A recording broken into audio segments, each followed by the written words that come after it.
നമ്മൾ ഈ പറഞ്ഞ പോലെ അവസരങ്ങൾക്ക് വേണ്ടിയിട്ട് വെയിറ്റ് ചെയ്തിരിക്കുക, ഇപ്പൊ നേരത്തെ കാത്തിരിക്കുകയാണ്.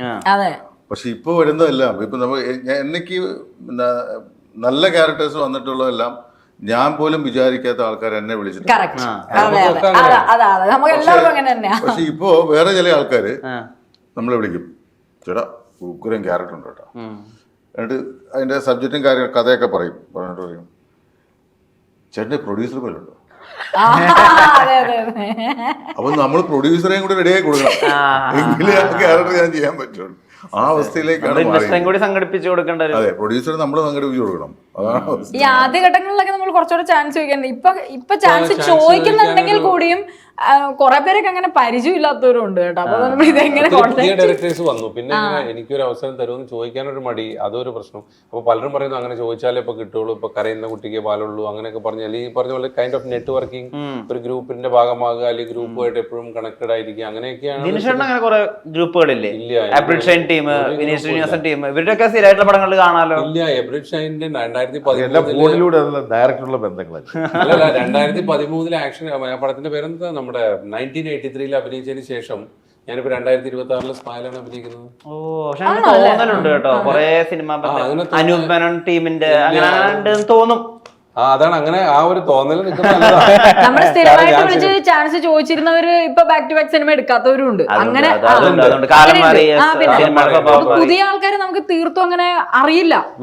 ഇപ്പൊ പണ്ടൊക്കെ ആണെങ്കിൽ ഇപ്പൊ മറ്റേ മാഗസീൻ നോക്കുക, അല്ലെങ്കിൽ അങ്ങനത്തെ ഇപ്പം സോഷ്യൽ മീഡിയ ഉള്ളതുകൊണ്ട് നമുക്ക് അറിയുന്നുണ്ടെങ്കിൽ കൂടിയും എങ്ങനെ കോണ്ടാക്ട് ചെയ്യും എന്നുള്ളത്. വാഴയുടെ ഒക്കെ ഡയറക്ടറുടെ പേര് ഞങ്ങൾ വാഴ സിനിമ കാണുമ്പോഴാണ് അതിന് പരിചയമില്ല. ഇനി വേണം കണ്ടുപിടിക്കാൻ, ഇൻസ്റ്റാഗ്രാമിൽ നോക്കിക്കൊണ്ടിരിക്കുന്നുണ്ട്. അപ്പോ പക്ഷെ അവരെ വിളിച്ചിട്ട് ഇങ്ങനെ ഞാൻ ഇന്ന ആളാണ്, എനിക്ക് അടുത്ത പടത്തിന് അവസരം തരും ചോദിക്കാനൊരു മടി. പറഞ്ഞാൽ അവരെ നമ്മളെ കുറിച്ച് എന്ത് വിചാരിക്കും, അങ്ങനെയൊക്കെയാണ് നമ്മൾ ചിന്തിക്കുന്നത്. ഇപ്പൊ ഇത്രയും ഇങ്ങനെ ചിരിച്ച് കാര്യങ്ങൾ കളയുന്നത് കൊണ്ടേ ഇപ്പൊ ചില വിവാദങ്ങളൊക്കെ വന്നിരുന്നല്ലോ കൃഷ്ണപ്രഭയെ അസോസിയേറ്റ് ചെയ്തിട്ട്. മനുഷ്യത്വമില്ലാത്ത സ്ത്രീ എന്നൊക്കെയാണ് പറഞ്ഞത്. വിഷ്ണുവിനെ പറ്റിയൊരു കാര്യം പറയട്ടെ, ഞാൻ എപ്പോഴും വിഷ്ണുവിനെ ഇങ്ങനെ ഭയങ്കര വേണമെങ്കിൽ കോംപ്ലിമെന്റ് ആയിട്ട് എടുക്കാം. ഞാൻ എപ്പോഴും നോട്ടീസ് ചെയ്യുന്ന ഒരു ആങ്കറാണ്. അല്ല, എനിക്ക് ഇത്ര നേരം സംസാരിച്ചത് തോന്നിയിട്ടില്ല. അല്ലല്ല, ഞാൻ നോക്കാറുണ്ട്. ഞാൻ പ്രാവശ്യം ഏതൊരു ഇന്റർവ്യൂവിൽ അടിയിൽ കമന്റ് ആയിട്ട് ഇട്ടിരുന്നായിരുന്നു. ഇല്ല, ഇവരോട് ചോദിക്കുക. ഞാൻ ഇത് ഈ ചിരിച്ച് കളയുന്നോണ്ട് അത് മനസ്സിൽ നിൽക്കുന്നില്ല, അങ്ങനെയുണ്ടോ? ഇല്ലില്ല, അതെന്താ അറിയോ, ഞാൻ ഏറ്റവും കൂടുതൽ നെഗറ്റീവ് റിവ്യൂസ് കേട്ടിട്ടുള്ള എന്റെ ചിരിയുടെ കാര്യത്തിലാണ്. ഞാൻ പലപ്പോഴും വിചാരിച്ചിട്ടുണ്ട് മാട്ടനൊക്കെ എന്നെ ഓടിച്ചിടുന്നു. ഞാൻ വിചാരിച്ചു ഈ ദിനേശ് എന്നൊക്കെ ഓരോന്നൊക്കെ പറഞ്ഞിട്ട് സെറ്റിൽ ഷൂട്ട് ചെയ്യുന്ന സമയത്തൊക്കെ ഞാൻ ആനുമേലൊക്കെ ഇരുന്ന് ചിരിക്കും. എന്നിട്ട് ഞാൻ പയ്യെ മാട്ടിന് നോക്കും, മാട്ടിന്റെ എക്സ്പ്രഷൻ പോലെ മാറുന്നുണ്ടെന്ന്. പക്ഷെ മാട്ടിൻ കൂളായതുകൊണ്ട് കുഴപ്പമില്ല. ഞാൻ പലപ്പോഴും നെഗറ്റീവ് ഇത് കേൾക്കുന്നത് എനിക്ക് തോന്നണേ ഞാൻ നന്നായി ചിരിക്കും, ചെറിയ കാര്യങ്ങൾക്കും ചിരിക്കും. അപ്പൊ എല്ലാവർക്കും അതൊരു ഭയങ്കര ഇവർക്ക് ഒന്നിനും ഒരു സീരിയസ്നെസ് ഇല്ല എന്നുള്ളൊരു ധാരണയുണ്ട്. ആക്ച്വലി നമ്മൾ എല്ലാത്തിനും അങ്ങനെ ഭയങ്കര സീരിയസ് ആയിട്ടിരിക്കേണ്ട ആവശ്യമില്ല എന്നുള്ളതാണ് എന്റെ ഒരു ധാരണ. മെന്റൽ ഹെൽത്ത് തൊടുമ്പോ ചിരിക്കാൻ പാടില്ലായിരുന്നു, അങ്ങനെ ആലോചിച്ചില്ല. ഇല്ല, ആവശ്യം മെന്റലി നമ്മൾ ഹാപ്പി ആയിട്ടിരിക്കണോണ്ടല്ലേ ചിരിക്കുന്നത്.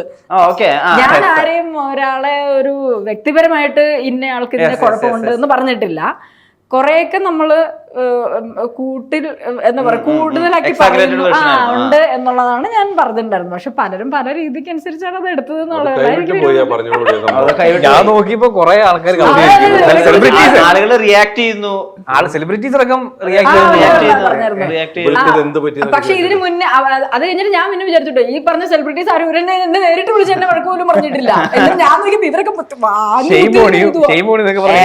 ഇല്ലാത്ത സ്ത്രീ ഭയങ്കര അതൊക്കെ കുറവാ.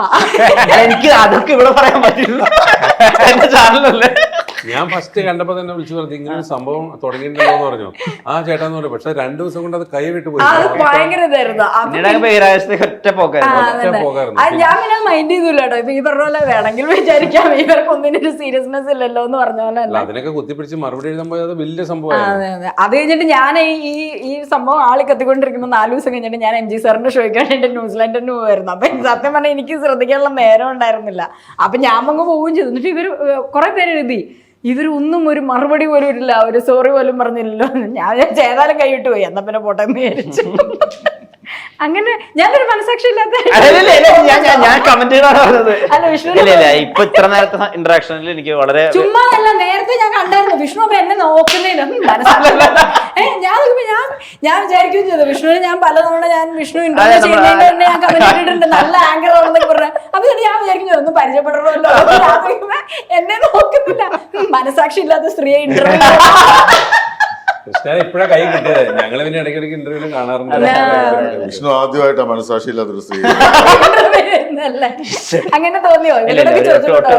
ഏകദേശം ഞങ്ങൾ 2 മാസത്തോളം ഒരുമിച്ചുണ്ടായിരുന്നു. പ്രസ്താവനകളൊന്നും ഇറക്കാതിരിക്കാതെ ചിലപ്പോ നമ്മള് ഇപ്പൊ പറയാൻ ഉദ്ദേശിച്ചത് തന്നെ അങ്ങനെ തന്നെ തിരിച്ചു വരണമെന്നില്ല. പിന്നെ ഒന്നാമത്തെ കാര്യം ഇപ്പൊ സോഷ്യൽ മീഡിയയിൽ നമ്മള് പറയുന്നതും ആയിരിക്കില്ല, വാലും തുമ്പും എല്ലാം കട്ട് ചെയ്തിട്ട് കൂട്ടി യോജിപ്പിക്കും. നമ്മൾ ആ സമയത്ത് പറയാൻ വിചാരിച്ച കാര്യമായിരിക്കത്തില്ല പറയുന്നതും. ഇപ്പൊ സോഷ്യൽ മീഡിയയിലൊക്കെ ഭയങ്കര ഉൾക്കൊള്ളാൻ പറ്റാത്ത അഭിപ്രായങ്ങളൊക്കെ പറയുന്ന ചില ആളുകളുണ്ട്. അവര് റിയൽ ലൈഫിൽ വളരെ കമ്പാഷനേറ്റ് ആയിട്ടുള്ള ആളുകളാണ്. അങ്ങനത്തെ ആളുകളെ ഞാൻ കണ്ടിട്ടുണ്ട്. സംസാരിച്ച സോഷ്യൽ മീഡിയ പേഴ്സോണ വേറെ ആയിരിക്കും അവരുടെ, അല്ലെങ്കിൽ അവർ ആ മൊമെന്റിൽ പറഞ്ഞ കാര്യം വേറെ ആയിരിക്കും. അപ്പൊ അതിനെ ഇതാക്കാനൊന്നല്ല, ഞാൻ അത് എത്ര ബാധിച്ചു എന്നറിയാൻ വേണ്ടി മാത്രമേ ചോദിച്ചുള്ളൂ. മൂഡിൽ നമ്മളിരുന്ന് സംസാരിക്കുമ്പോഴേ ചില കാര്യത്തെ കുറിച്ച് നമ്മൾ അതിന് ഏറ്റവും വലിയ കോമഡി എന്ന് വെച്ചാൽ അങ്ങനെ ഒരു ക്വസ്റ്റിനെ അന്ന് അവിടെ ഉണ്ടായിരുന്നില്ല. ഇതൊന്നും പറഞ്ഞ കൂട്ടത്തിനൊക്കെ പറഞ്ഞു പോയതാണ്. ഈ കോലാഹലം ഉണ്ടാക്കിയവരാരും അതിന്റെ ഫുൾ ഇന്റർവ്യൂ ഇട്ട് കണ്ടിട്ടുമില്ല. അപ്പൊ എന്തുകൊണ്ട് അതങ്ങനെ പറഞ്ഞു? ഞാൻ പറയാൻ പറ്റുന്നത് നമ്മള് ഇപ്പൊ ഒരു ഇന്റർവ്യൂവിൽ പറയുന്ന കാര്യങ്ങളുമായിട്ട് പുലബന്ധം പോലും ഇല്ലാത്ത ടൈറ്റിലായിരിക്കും അതെ അതെ ആ ടൈറ്റിലാണ് ഇത് ശരിക്കും. അതിപ്പോ നിങ്ങളെ പോലുള്ളവരല്ല, ബഡ്ഡിംഗ് ആയിട്ടുള്ള ചില ചാനലുകാർ അവർക്ക് റീച്ചിന് വേണ്ടിട്ട് പ്രശ്നങ്ങളുണ്ട്. ഞങ്ങള് പണ്ട് സംസാരിക്കും, ഞാൻ പറഞ്ഞിട്ടുണ്ട് തിലകൻ ചേട്ടന്റെ ഒരു സാധനം ഞാൻ ഒരിക്കൽ കാണാം. മമ്മൂട്ടി ഒരു മികച്ച നടനല്ല, തിലകൻ തുറന്ന് സംസാരിക്കുന്നു. അപ്പോ അയ്യോ മമ്മൂട്ടിയെ കുറിച്ച് ഇങ്ങനെ പറയുക, മമ്മൂട്ടി ഒരു മികച്ച നടനല്ല എന്ന് ഞാൻ ഒരിക്കലും പറഞ്ഞിട്ടില്ല എന്ന് പുള്ളി പറയുന്നില്ല. പക്ഷെ അത് കട്ട് ചെയ്ത് കളഞ്ഞു. ഇതിനകത്ത് വേറൊരു വലിയ പ്രശ്നം എന്നറിയോ, ഈ ഹെഡ്ലൈൻ വായിക്കുന്നതോട് കൂടി അങ്ങനെ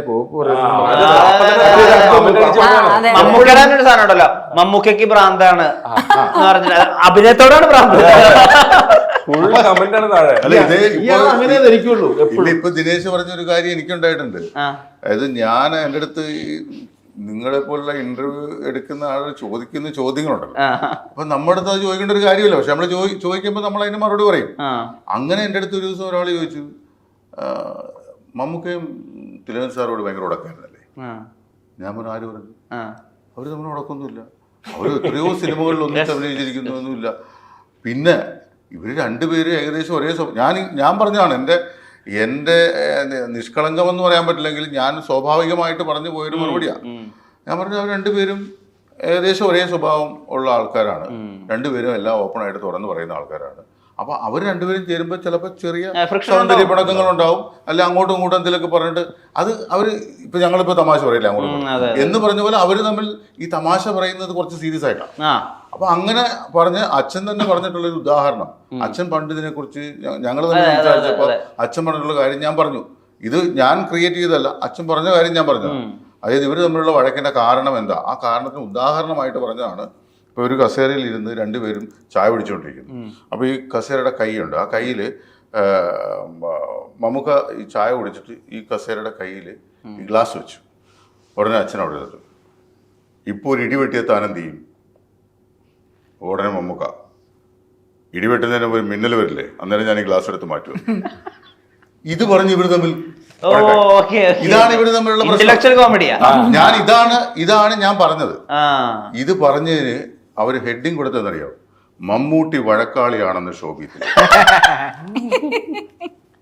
എന്നിട്ട് മമ്മൂട്ടിയുടെ പടവും എന്റെ പടവും. ഇതിന്റെ അകത്ത് പറഞ്ഞിരിക്കുന്നത് എന്താണെന്ന് കേൾക്കാത്തവര് ഞാൻ അങ്ങനെ പറഞ്ഞു എന്നല്ലേ വിചാരിക്കുള്ളൂ.